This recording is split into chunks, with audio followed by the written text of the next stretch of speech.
He was outnumbered, outgunned, and falling fast.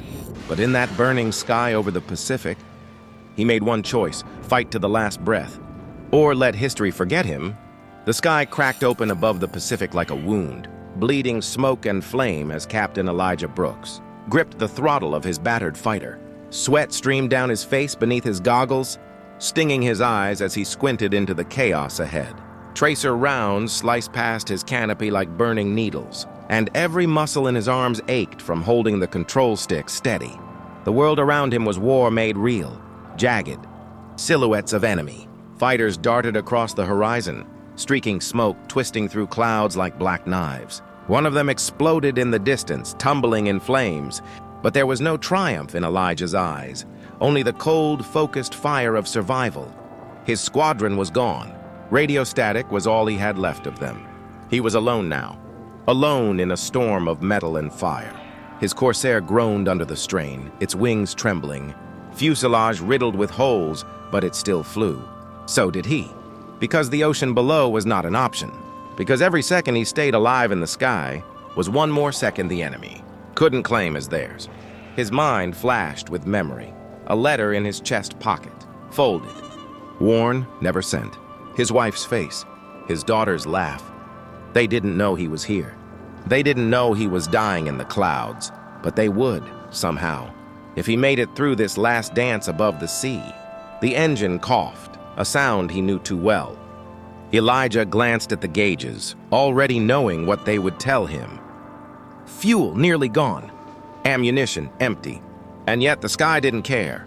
The enemy didn't care. Another fighter screamed past, peeling into a tight arc as if to mock him. He yanked the stick hard, his arms straining, his breath sharp and shallow, and brought his crippled Corsair into one last turn. Not to run? He wasn't built to run.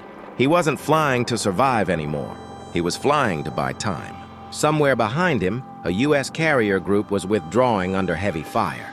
Somewhere, younger pilots with cleaner uniforms were trying to climb out of this hell alive, and they needed a distraction.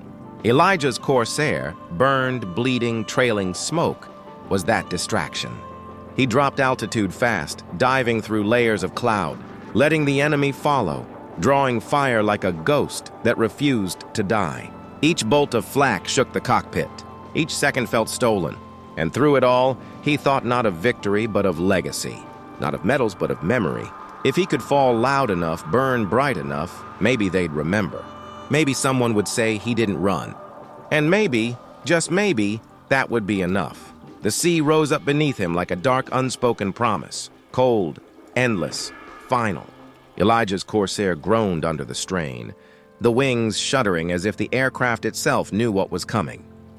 The right engine had caught fire now, licking orange across the scorched metal. Smoke filled the cockpit, thick and choking, but he kept his hands on the controls. Every instinct screamed to bail out, to save himself.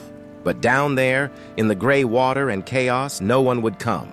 Not this far out, not this deep behind enemy lines. If he jumped, it was over. And if he survived, they'd take him.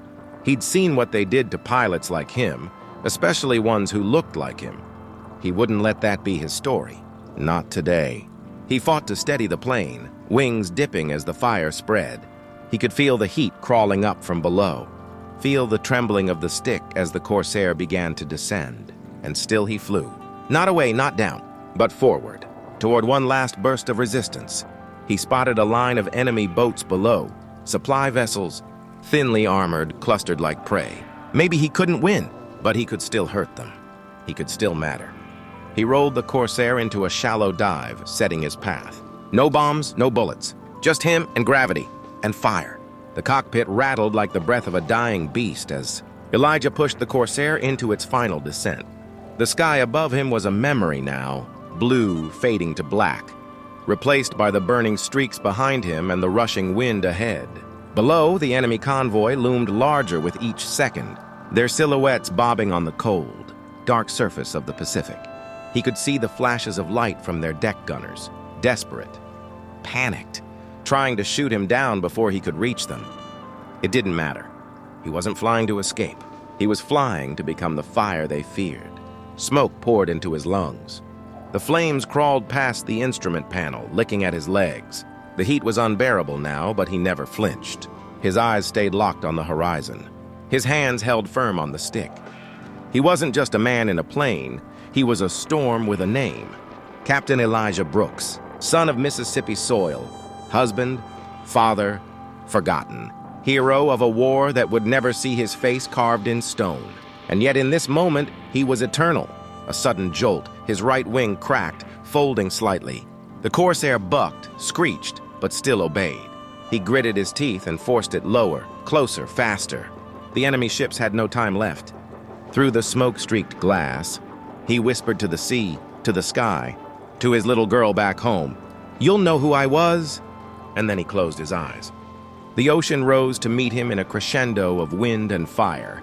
And then, nothing, a white flash, a pillar of smoke, a roar that shook the sea and was gone.